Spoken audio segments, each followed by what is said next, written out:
Welcome to Story Quest. Today, I will be reading Little Woman, Chapter 19, Part 1.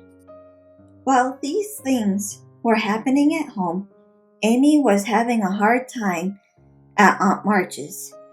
She felt her exile deeply, and for the first time in her life, realized how much she was beloved and petted at home.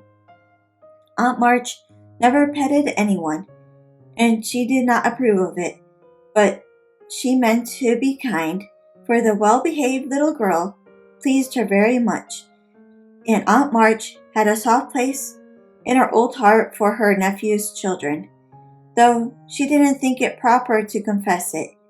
She really did her best to make Amy happy, but dear me, what mistakes she made.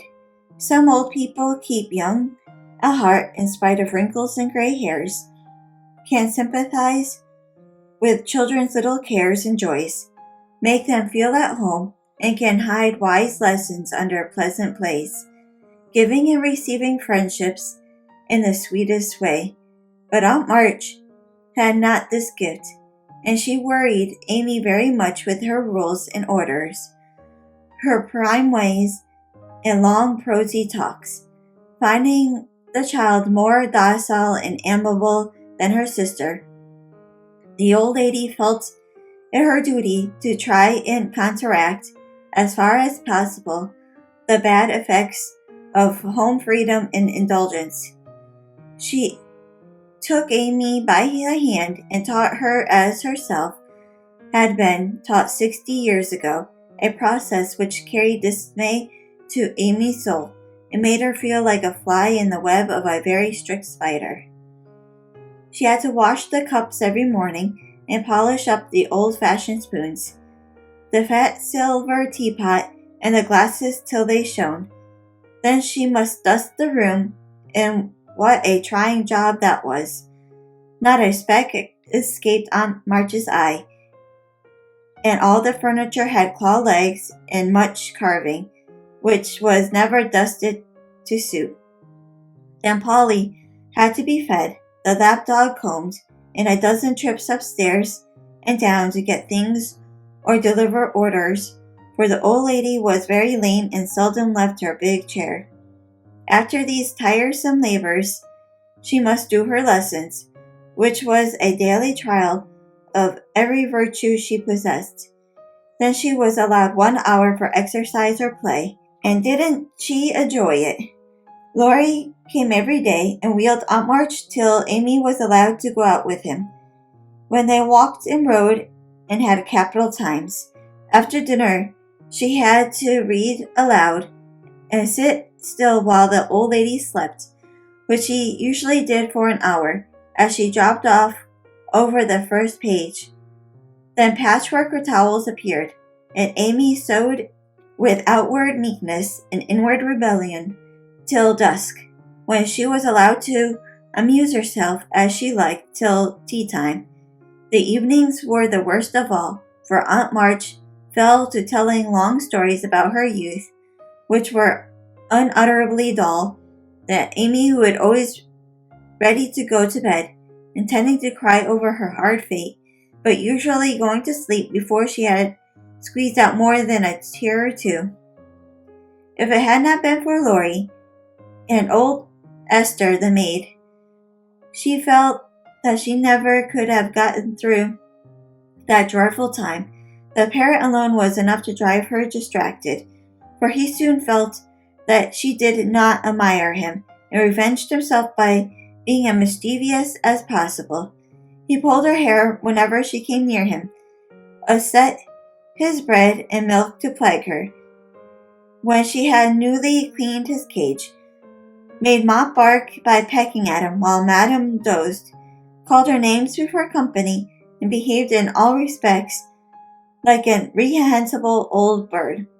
Then she could not endure the dog, a fat cross beast who snarled and yelped at her when he made his toilet, and who lay on his back with all his legs in the air, and a most idiotic expression of countenance when he wanted something to eat, which was about a dozen times a day. The cook was bad-tempered, the old coachman was deaf, and Esther the only one who ever took any notice of the young lady.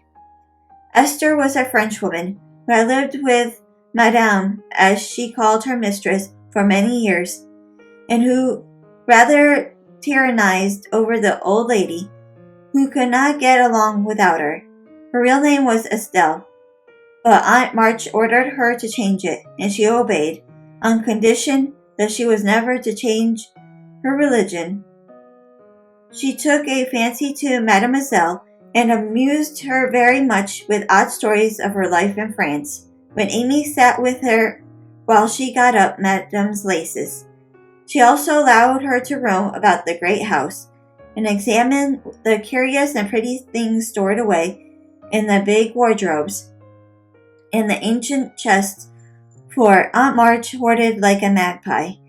Amy's chief delight was an Indian cabinet full of weird drawers, little pigeonholes, and secret places, in which were kept all sorts of ornaments, some precious, some merely curious, all more or less antique. To examine and arrange these things gave Amy great satisfaction, especially the jewel case, in which on velvet cushions reposed the ornaments which had adorned a belle 40 years ago.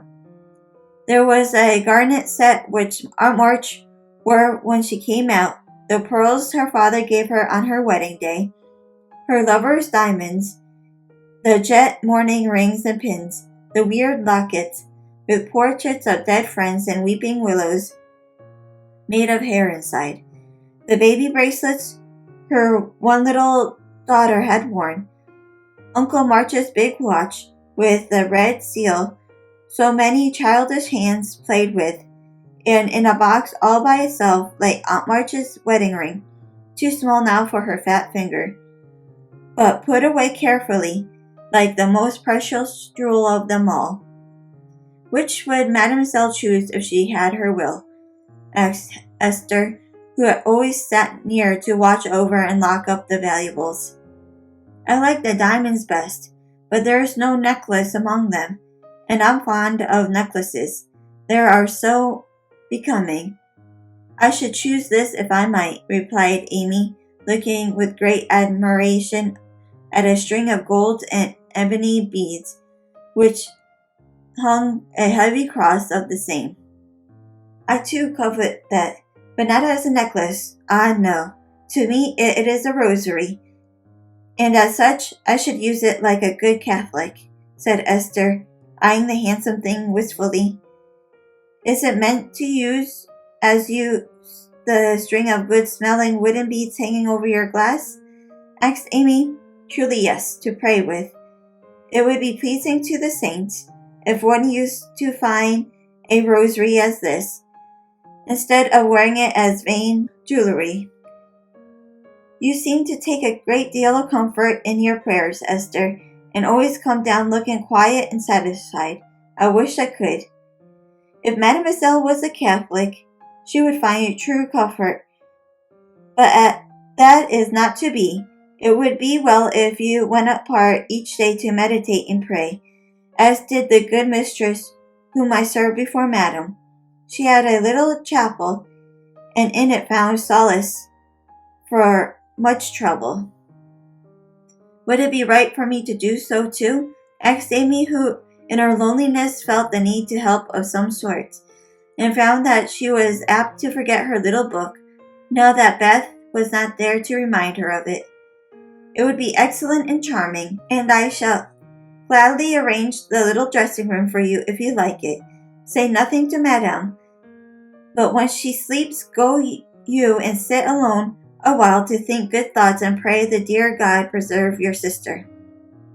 Esther was truly pious and quite sincere in her advice, for she had an affectionate heart and felt much for the sisters in her anxiety. Amy liked the idea and gave her leave to arrange the light closet next to her room, hoping it would do her good. I wish I knew where all these pretty things would go when Aunt March dies, she said, as she slowly replaced the shining rosary and shut the cases one by one. To you and your sisters, I know it. Madame confides in me. I witnessed her will, and it is to be so, whispered Esther, smiling. How nice, but I wish she'd let us have them now. Procrastination is not agreeable, observed Amy, taking a last look at the diamonds. It's too soon yet for the young ladies to wear these things. The first one, who is I financed, will have the pearls. Madame has said it, and I have a fancy that the little turquoise ring will be given to you when you go, for Madame approves your good behavior and charming manners. Do you think so? Oh, I'll be a lamb, if I can only have that lovely ring. Ever so much prettier than Kitty Bryant's. I do like much, after all. And Amy tried on the blue ring with a delighted face and a firm resolve to earn it. From that day, she was a model of obedience, and the old lady complacently admired the success of her training. Esther fitted up the closet with a little table, placed a footstool before it, and over a picture taken from one of the shut-up rooms. She thought it of no great value, but being appropriate, she borrowed it, well knowing that Madame would never know it, nor care if she did. It was, however, a valuable copy of one of the famous pictures of the world, and Amy's beauty-loving eyes were never tired of looking up at the sweet face of the Divine Mother, while her tender thoughts of her own were busy at her heart. On the table she laid her little testament and hymn book, kept a vase always full of the best flowers Laurie brought her, and came every day to sit alone, thinking good thoughts and praying the dear God to preserve her sister. Esther had given her a rosary of black beads with a silver cross, but Amy hung it up and did not use it, feeling doubtful as to its fitness for Protestant prayers. Thank you for watching. If you enjoyed this video, please like, share, and comment down below. And if you have not done so already, please subscribe and hit that bell notification for future videos. And please check out my second channel and podcast called Viva Quest. Links are in the description below. Thank you.